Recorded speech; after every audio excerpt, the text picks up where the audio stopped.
প্রথমে আমি বেগুনগুলো বেগুনির মতো পাতলা করে কেটে নেব।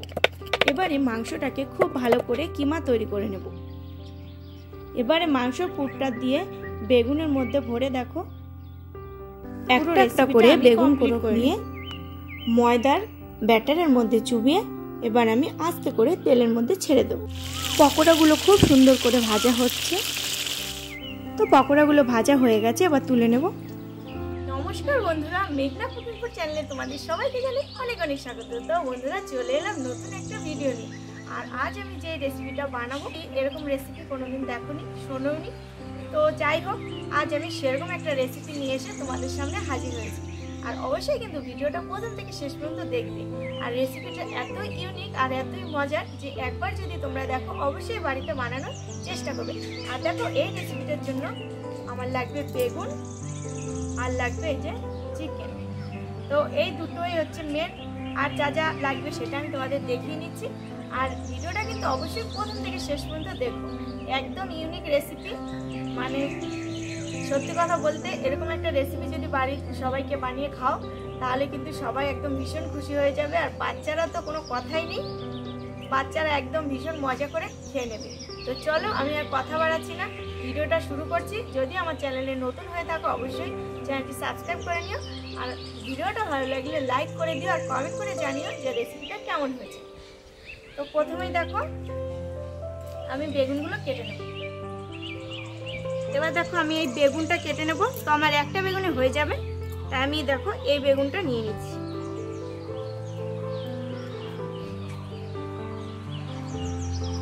সাইড কেটে নিলাম, বেগুনটা আগে দিয়ে ধোয়া আছে। আর এখানে নিয়েছি জল। তো জলের মধ্যে দিয়ে দেব লবণ। এবার বেগুনটা আমি দেখো কেমন করে কাটছি।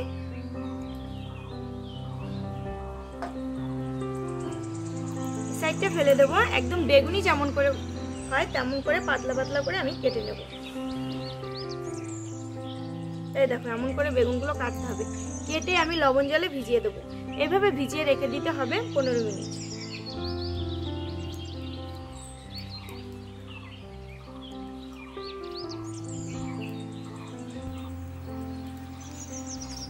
দেখো আমার সব বেগুনগুলো প্রায় কাটা হয়ে গেছে।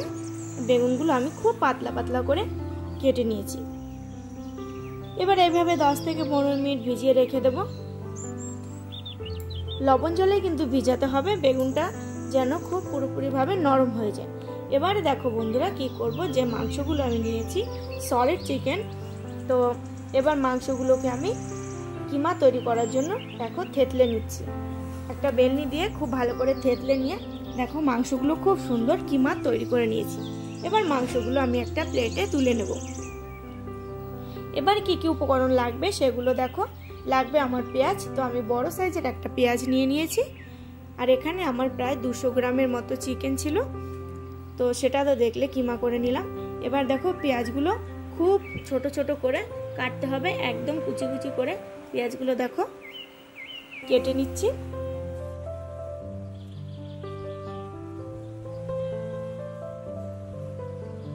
দেখো পেঁয়াজ কাটা হয়ে গেছে। এবারে আমি লঙ্কা নিয়েছি দুটো, লঙ্কা দুটো একদম কুচি কুচি করে কেটে নিয়েছি। এবার দেখো লাস্টে লাগবে ধনেপাতা। তো ধনেপাতাটাও আমি একইভাবে কুচি করে দিয়ে দিয়েছি। আর এবারে দেখো দিয়ে দিলাম 1 চামচের মতো লেবুর রস। তো লেবুর রসটা দিয়ে দেওয়া হয়ে গেছে। এবারে দিয়ে দেবো বন্ধুরা গোলমরিচের গুঁড়ো। গোলমরিচের গুঁড়োটা কিন্তু দিতেই হবে। দেখো আমি একে একে কি কি দিয়ে দিচ্ছি। এবার দেখো দিয়ে দিলাম স্বাদ মতো লবণ। এবার সমস্ত উপকরণ দেওয়া হয়ে গেছে। সব শেষে দিয়ে দিলাম 1 চামচের মতো সর্ষের তেল। এবার সবগুলো খুব ভালোভাবে মেখে নেব। দেখো খুব ভালোভাবে মাখা হয়ে গেছে। একদম চিকেন কিমাটা খুব ভালোভাবে রেডি করা হয়ে গেছে, সাইডে রেখে দিয়েছি। আর বেগুনটা দেখো জল থেকে তুলে নিয়ে বেগুনের গায়ের থেকে যে জল ছিল গায়ে, সেই জলটা খুব ভালোভাবে মুছে নিয়েছি। আর নিয়ে নিয়েছি কয়েকটা নারকেল পাতার কাঠি, যেগুলো দিয়ে ঝাঁটা তৈরি করা হয়, সেই কাঠি নিয়ে নিয়েছি। তো এবারে দেখো আমি বেগুনটা একটা একটা করে বেগুনের পিস নিয়ে নিয়েছি আর তার উপরে দিয়ে দেব চিকেন কিমা। এবার দেখো আমি কিভাবে মুড়ে নিয়ে আর ওই যে কাঠিটা নিয়েছি নারকেল পাতা, সেটা দিয়ে আমি আটকে দেব। দেখো কত সুন্দর কাবাবের মতো তৈরি হচ্ছে। আর বন্ধুরা, এই রেসিপিটা যদি তোমরা বানিয়ে খাও তাহলে মোমো খাওয়া একদমই ভুলে যাবে। তো সবগুলো আমি একইভাবে তৈরি করে নেব। দেখো আমি সবগুলো একইভাবে তৈরি করে নিচ্ছি।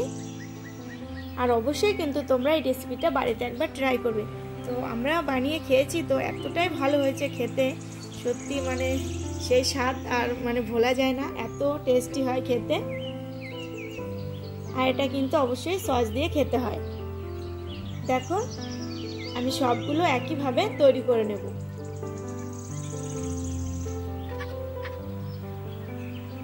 আর বন্ধুরা, তোমরা যদি নতুন কিছু রান্না দেখতে চাও অবশ্যই কিন্তু কমেন্ট করে জানিও। আমাকে ছোট বলে কিন্তু তোমরা অবহেলা করো না প্লিজ। আমি সমস্ত রকমের রান্নাই করতে পারি। তো যদি তোমরা নতুন কিছু রান্না দেখতে চাও তো অবশ্যই কমেন্ট করে আমাকে জানিও। আমি চেষ্টা করব তোমাদের রান্না করে দেখানো। তো এবার দেখো আমি কি করছি, নিয়ে নিচ্ছি ময়দা। তো ময়দা নিয়ে নিলাম আমি 1 কাপের মতো। এবার ময়দার মধ্যে দিয়ে দেবো স্বাদ মতো লবণ দিয়ে দিলাম, আর দিয়ে দিলাম শুকনো লঙ্কার গুঁড়ো। আর কিছুই লাগবে না। এবার দেখো পরিমাণ মতো জল দিয়ে একটা ঘন ব্যাটার তৈরি করব। যেমন করে বেগুনির ব্যাটার তৈরি হয় সেরকম ভাবে আমি একটা ময়দার ব্যাটার তৈরি করব। দেখো খুব সুন্দরভাবে আমার ব্যাটারটা তৈরি হয়ে গেছে। এগুলো ভাজার পালা। বন্ধুরা, আমার সবকিছু রেডি হয়ে গেছে। এই যে দেখলে বেগুন কোরক রেসিপি। তো একদম ইউনিক নাম, যেমনি ইউনিক রেসিপি তেমনি ইউনিক নাম। তো চলো এবার রেসিপিটা আমি ভাজবো। তো কেমন করে তৈরি করছি দেখে নাও। রেসিপিটা খেলে তো তোমরা মোমো খাওয়া একদম ভুলেই যাবে। তো চলো এবারে উনুনটা ধরিয়ে নিই।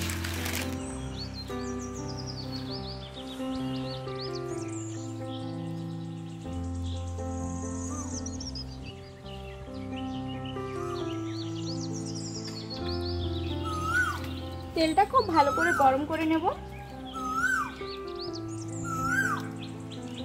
এবারে দেখো আমি একটা বেগুন কোরক নিয়ে নিলাম। এবার এই যে উপরে একটু ময়দার ব্যাটারটা লাগিয়ে নিলাম। এবার দেখো আমি খুব আস্তে করে তেলের মধ্যে ছেড়ে দেবো।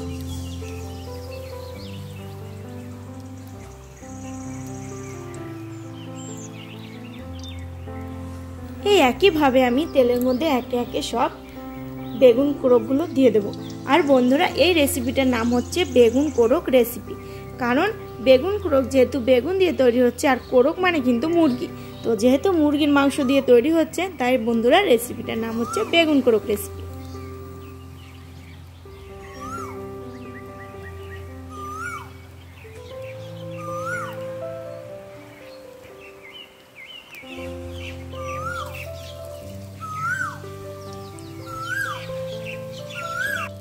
একটা সাইড একটু হালকা হালকা হয়ে গেছে, তো আমি এবার উল্টে দেব। আর এই রেসিপিটা ভাজতে কিন্তু একটু সময় বেশি লাগবে, কারণ এর ভিতরে পুরো কাঁচা মানে মাংসর কিমাটা রয়েছে। তো খুব হালকা আঁচে ভাজতে হবে যেন ভেতরটা পুরোপুরিভাবে সেদ্ধ হয়ে যায়। তো দেখো আমি এবার আস্তে করে উল্টে দেব। এবারে খুব ভালোভাবে হালকা আঁচে উল্টে পাল্টে আমি পকোড়াগুলো ভেজে নেব।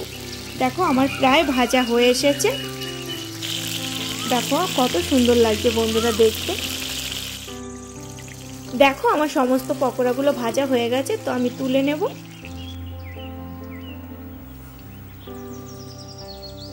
তুলে নিয়ে তারপরে তোমাদের দেখাচ্ছি। আর আগে আমি এক ব্যাচ পকোড়া ভেজে নিয়েছিলাম। তো দেখো কত সুন্দর লাগছে পকোড়াগুলো দেখতে, মনে হচ্ছে যেন এখনই খেয়ে নি। তো বন্ধুরা, আমার বেগুনের কোরক পকোড়া সব কিন্তু তৈরি হয়ে গেছে। আর ভিডিওটা যদি তোমাদের ভালো লাগে অবশ্যই কিন্তু লাইক করো, চ্যানেলটি সাবস্ক্রাইব করে ছোট্ট পরিবারের পাশে দাও। তো নতুন একটা ভিডিওতে তোমাদের সঙ্গে দেখা হচ্ছে। ততক্ষণে ভালো থেকো, সুস্থ থেকো, সুন্দর থেকো। বাই।